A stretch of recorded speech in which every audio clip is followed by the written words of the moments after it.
I'm visiting the SST community again, not only because this is an emergency for us and the city has pulled all its teams together to respond as quickly as possible,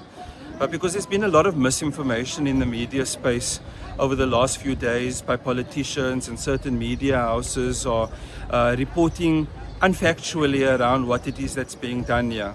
So the reality is that there is a bulk sewer pipeline about 700 millimeters in diameter and about 4 meters deep that runs through the community of SST.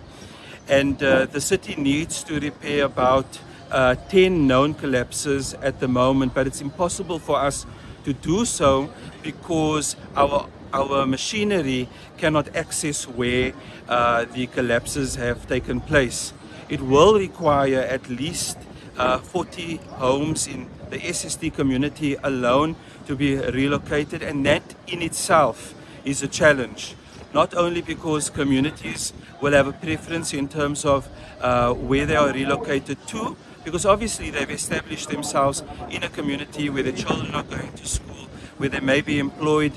close by or elsewhere, but the accepting community where they are relocated to will also have to be consulted, and unfortunately that does take time.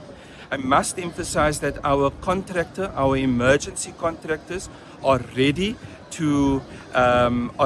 come in and do the repair, but the relocation needs to be done before we are able to do so. We are moving as quickly as we can, and we are here today with the Human Rights Commission, who I have invited myself to come and see the truth of what is happening here in this community, and the Public Protector has also joined us here today so that we are able to share the facts around the city's interventions here in SST and the wetlands informal settlement and our efforts to repair those collapses as quickly as possible.